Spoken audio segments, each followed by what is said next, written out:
3월 9일 실시하는 제20대 대통령 선거일이 얼마 남지 않았습니다. 선거를 앞두고 내가 행사한 표가 과연 오류나 왜곡 없이 제대로 반영될까 걱정하시는 분들 계시죠? 지난 21대 국회의원 선거 이후 투개표 관련 여러 의혹이 제기되었습니다.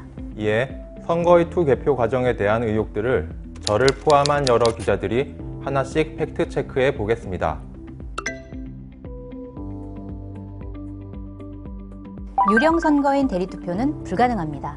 사망자는 관련 법률에 따라 신고 의무자가 관계기관에 신고를 해야 하나 미신고한 경우 선거인으로 등재될 수 있습니다. 하지만 만일 사망자가 선거인 명부에 등재됐더라도 본인 확인을 거쳐 해당 선거인인 것이 확인되지 않으면 투표할 수 없으므로 유령 선거인의 투표는 원천적으로 불가능합니다.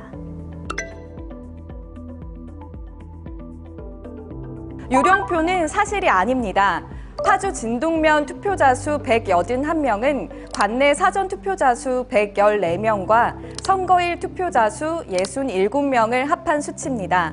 사전투표는 주민등록지 투표소가 아니더라도 전국 어디서나 신분증만 있으면 투표를 할 수 있는데요.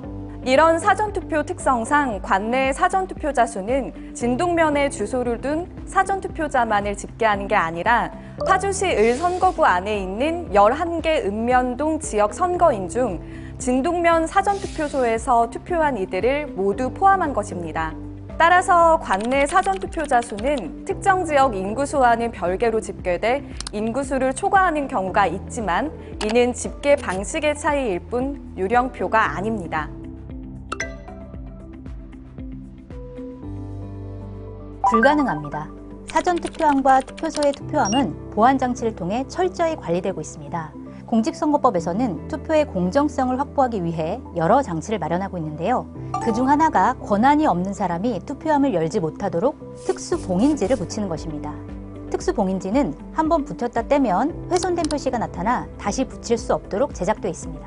투표관리관과 정당 후보자가 선정한 투표 참관인이 서명한 특수봉인지로 투표함을 봉인하므로 투표함을 열어볼 수 없고 투표 봉인지를 재사용할 수 없습니다.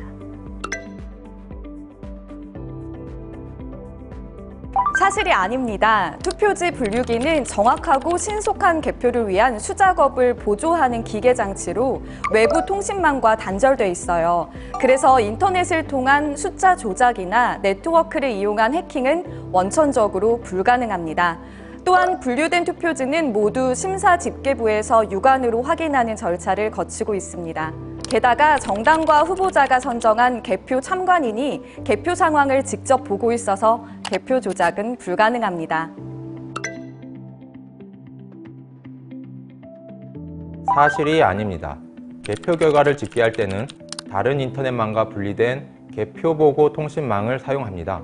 때문에 해킹은 불가능합니다. 또 개표 결과는 개표 참관인과 언론에 제공되고 선거관리위원회 홈페이지에도 실시간 공개됩니다. 선거 이후에도 선거소송을 통해 투표지 시물과 투표 결과를 대조해 검증할 수 있습니다. 표 집계 과정에 조작은 있을 수 없습니다. 선거 때마다 제기되는 투표함 보안 및 개표 논란에 대해 팩트체크 해봤는데요. 투개표장에는 각 정당과 후보자가 선정한 투개표 참관인이 모두 참관하고 있기 때문에 부정선거가 일어나기 매우 어려운 구조라는 것입니다. 공정하게 선거를 치르고 선거 결과에 승복하는 문화, 우리가 만들어가야 합니다. 잊지 마세요. 3월 9일 대통령 선거. 여러분의 소중한 한 표 꼭 행사하세요.